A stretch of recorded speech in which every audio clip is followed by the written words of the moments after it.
हाँ तो 10th class के सारे बच्चों, 10th डी के प्यारे बच्चों आज हम पढ़ने वाले हैं चैप्टर 11 विद्युत। विद्युत में जैसे कि हम पढ़ चुके हैं पहले कि जो विद्युत धारा है उसके बारे में हम जान चुके हैं।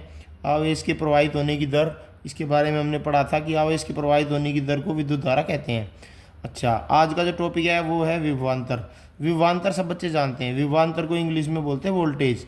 तो वोल्टेज के बारे में तो सबको पता है। और देखिए यहाँ पर ये एक तार है, ये जो वायर दिखाई दे रही है, मैं दिखा रहा हूँ सब बच्चों को। इसमें हमने क्या किया है, एक सेल ली है, ये सेल है, ये इसका पॉजिटिव टर्मिनल है, ये नेगेटिव टर्मिनल है। इस सेल को हमने इस तार के दोनों सिरों के अक्रॉस जोड़ दिया है। जोड़ने पर हम देख रहे हैं कि इस तार के अंदर से विद्युत धारा करंट फ्लो होने लगा है। और करंट का सिंबल क्या होता है, कल बताया था पिछली क्लास में, आई होता है। तो यहाँ पर करंट फ्लो हो रहा है और करंट की दिशा क्या होती है, विद्युत धारा की दिशा क्या होती है, पॉजिटिव टर्मिनल से नेगेटिव टर्मिनल की ओर, ये दिखाया हुआ है एरो के द्वारा। तो यहाँ पर हम देख रहे हैं कि ये जो हमारे पास सर्किट है, सर्किट के बारे में बताया जा चुका है सब बच्चों को। तो ये जो सर्किट है इसमें हम देख रहे हैं कि ओम का नियम कैसे लागू होता है। तो हम देखेंगे कि जैसे जैसे हम वोल्टेज को बढ़ाएंगे तो इस तार के अंदर करंट भी बढ़ता जाएगा। जो हमारी विद्युत धारा है वो किसी भी तार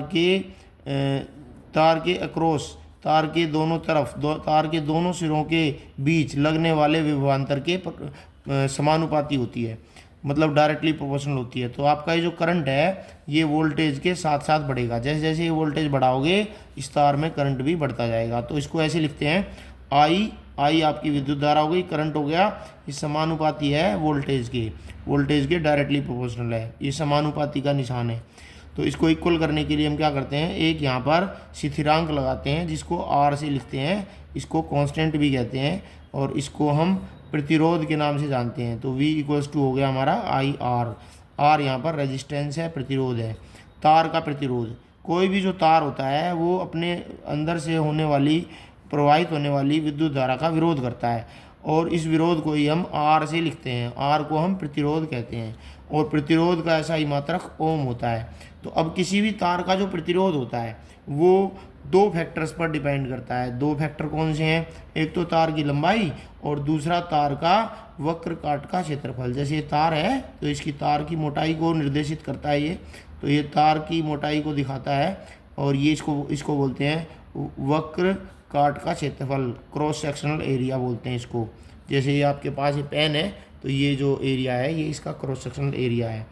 तो जो तार का प्रतिरोध होता है तार की लंबाई के समानुपाती होता है, और तार का जो वक्र काट का क्षेत्रफल होता है उसके व्युत्क्रमानुपाती होता है। व्युत्क्रमानुपाती लिखना है तो देखो इस तरह से लिखते हैं, एरिया नीचे आएगा और ये रेजिस्टेंस यहाँ पर ऊपर लिखना होगा, और समानुपाती में आमने सामने लिखेंगे हम। और इसको हम कंबाइन करेंगे तो ये कंबाइन करने पर ये मिल जाएगा आर समानुपाती हो गया L/A के। इक्वल करना है तो एक स्थिरांक लगाएंगे, कांस्टेंट लगाएंगे, जिसको हम रो से लिखते हैं, इसको हम प्रतिरोधकता कहते हैं। तो बच्चों ये आर प्रतिरोध का फॉर्मूला है, सब बच्चों को याद करना है। ये फॉर्मूला याद कर लें, आर इक्वल्स टू रो, इसको रो बोलते हैं इंग्लिश में, RHO रो L/A। L यहाँ पर तार की लंबाई है, A यहाँ पर तार का वक्र काट का क्षेत्रफल है। तो सब बच्चे इसको नोट कर लें कॉपी में, और ये फॉर्मूला याद कर लें। एक फॉर्मूला ये है, ओम का नियम का फॉर्मूला है V इक्वल्स टू IR, और एक फॉर्मूला ये है। ये दोनों फॉर्मूले सब बच्चे याद कर लें, ओम का नियम याद कर लें, ठीक है। हम मिलेंगे अगली क्लास में।